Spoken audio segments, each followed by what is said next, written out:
Okay, history buffs, let's get real. We're diving into the past, but not in a boring, dusty way. We're talking about the juicy stuff, the rise and fall of empires, the drama, the intrigue, and the lessons we can learn from it all. Remember the Roman Empire? Those guys were like the Kardashians of their time. Powerful, dramatic, and always in some kind of mess. They had it all. Wealth, power, and a flair for the dramatic. But just like any reality TV show, things weren't always as perfect as they seemed. But even with all that gold and gladiator action, they crumbled. The mighty Roman Empire, with its grand architecture and vast territories, couldn't hold it together forever. Internal strife, economic troubles, and external pressures all played a part in their downfall. And let's not forget our friends, the Maya. They were another powerhouse of the ancient world, with their own unique culture and achievements. They had pyramids, calendars that could predict your future, or at least the end of the world, and a thing for sacrificing things. Their knowledge of astronomy and mathematics was unparalleled, and their cities were architectural marvels. Still, they faded faster than your tan lines. What went wrong? Environmental changes, overpopulation, and political turmoil all contributed to their decline. It's a complex story, but one that offers valuable insights. Well, empires like your favorite mascara have a shelf life. No matter how powerful or advanced, they all face challenges that can lead to their downfall. It's a tale as old as time. Rise to power, get too big for your britches, then bam! It's all togas and ruins. The bigger they are, the harder they fall, and history is full of such examples. But before you think this is just another boring history lesson, hold your horses. We're not just memorizing dates and names here. We're uncovering the stories, the human experiences, and the lessons that are still relevant today.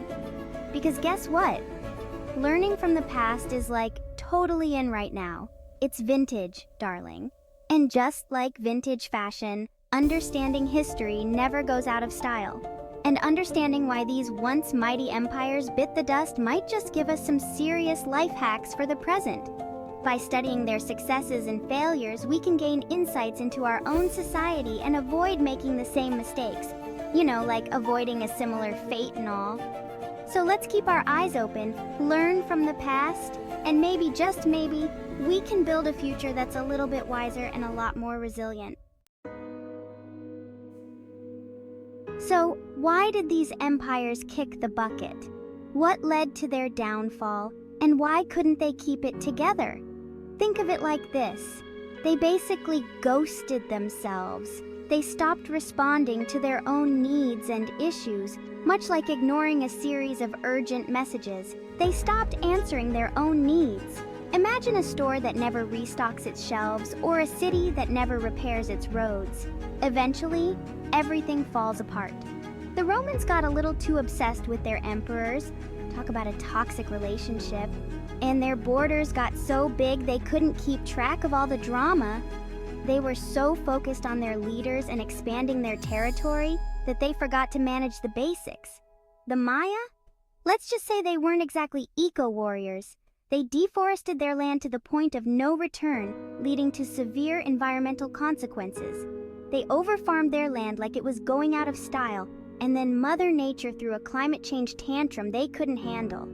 Their agricultural practices depleted the soil, making it impossible to grow enough food. The lesson here? Empires fall, just like your phone battery on a Netflix binge when they don't pay attention to the important stuff. Neglecting essential maintenance and ignoring warning signs can lead to catastrophic failures. Political instability, ignoring the environment, and economic meltdowns are basically the ancient world's version of bad hair days, avoidable if you just use the right products. Just like a good conditioner can save your hair, proper governance, environmental care, and economic planning could have saved these empires. So next time you think about the fall of these great civilizations, remember it wasn't just one thing. It was a combination of neglect, poor management, and a failure to adapt to changing circumstances. They didn't just have bad hair days, they had full-blown crises that could have been avoided with a bit more attention and care. Let's learn from their mistakes and make sure we don't ghost ourselves. Pay attention to the details, take care of the essentials, and maybe, just maybe, we'll avoid our own downfall. Fast forward a few centuries and let's talk about the elephant in the room, or should we say the bald eagle in the room. America, the land of the free, home of the brave, and inventor of the drive-thru, might just be having its own midlife crisis. We've got political drama that would make even the Real Housewives blush, an environment that's sending us smoke signals, literally, and an economy that's more unpredictable than your love life after one too many cocktails. Are we seeing double, or are those the same red flags that took down empires back in the day?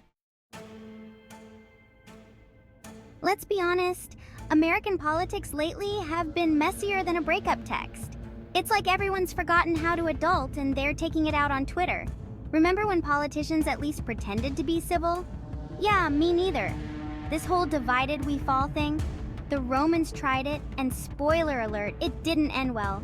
When your leaders are too busy throwing shade to actually lead, the people suffer. And when the people suffer, they start looking for someone to blame. Cue the angry mobs in the fall of the empire. Sound familiar?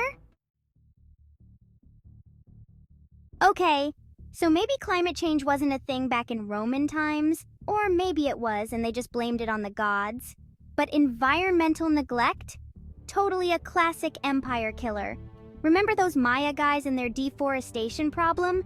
Yeah, we're kind of doing the same thing, only with more fossil fuels and less human sacrifice, hopefully. We're treating the planet like our ex's Instagram feed, ignoring the red flags and pretending everything's fine. Newsflash, it's not. Ignoring climate change won't make it go away, just like ignoring your student loan debt won't make it magically disappear. Let's talk about everyone's favorite topic, money, or lack thereof. The economy is kind of like that friend who's always up and down. One minute they're buying you shots, the next they're asking for a loan. And when the economy tanks, empires tend to follow. The Romans learned this the hard way when their currency lost value faster than a TikTok trend. And America? Well, let's just say our national debt is looking a little bit like our ex's dating history, long and complicated. Remember when America was all about unity and the pursuit of happiness? These days, we're more about division and the pursuit of likes. Social media has become the ultimate echo chamber, where everyone's shouting their opinions, but nobody's listening. We're so busy comparing ourselves to Instagram influencers that we've forgotten how to connect with real people. And when society starts to unravel, empires aren't far behind. It's like totally a thing. America's Instagram versus reality. Picture this. Imagine scrolling through your feed, seeing the perfect lives, the perfect moments, and the perfect places. But is it really as perfect as it seems? So we've got the political drama, the environmental woes, the chaos that seems to be never ending. From protests that shake the very foundation of our society to the natural disasters that remind us of our vulnerability. And the economic roller coaster. The stock market's wild swings, the bustling city streets that now have more closed signs than open ones, and the long lines of people waiting for a chance at employment. But here's the kicker. America's Instagram feed still looks pretty damn good. The influencers are still taking selfies, the fashion events are still glamorous, and the luxurious lifestyles are still flaunted. We've got the influencer lifestyle, the tech innovation, the modern offices of startups that promise the next big thing, and enough avocado toast to feed a small nation. Trendy cafes are packed with people enjoying their brunch, snapping photos of their perfectly plated meals. But just like your friend who posts nothing but vacation selfies while their life is falling apart, there's a stark contrast. Behind those perfect vacation photos, there are cluttered homes and stressed out faces. America's reality is a little more complicated. The streets tell a different story, one of worry and struggle, with homeless individuals and dilapidated buildings. Behind the filters and the hashtags, the curated perfection, there's a different narrative, one that isn't as pretty or polished. There's a growing sense of unease. People are struggling, the planet is hurting, and the signs are everywhere if you look beyond the screen. And the American dream is starting to feel like a distant memory. The hope and promise that once defined a nation now seem like echoes from a bygone era, overshadowed by the harsh realities of today. So, is America heading for a Roman-style collapse? Are we all going to be wearing togas and bartering for bread any day now? Relax. It's not time to panic yet. The good news is we're not the Roman Empire, duh. We've got things they could only dream of. Technology, democracy, flawed as it may be, and Beyoncé. We also have the benefit of hindsight. We can learn from the mistakes of empires past and maybe, just maybe, avoid a similar fate. Hope floats. Time to channel our inner Khaleesi. So what can we do? Well, for starters, we can put down our phones and start talking to each other again. Like in person. Remember conversations? Those are cool. We can also start demanding better from our leaders. We need leaders who are more interested in serving the people than they are in serving themselves. And most importantly, we need to start taking care of this planet. Because at the end of the day, we only get one Earth, and ruining it for future generations is just bad karma, you guys. The future of America, much like a fresh manicure, is still unwritten. It's up to us to decide what kind of future we want to create. Do we want to be the generation that let the greatest experiment in democracy go down in flames? Or do we want to be the generation that learned from the past and forged a new path forward? Remember that whole land of the free, home of the brave thing? Yeah, it's time to start living up to that, because nobody puts baby in a corner, and nobody tells America what to do. We've got this.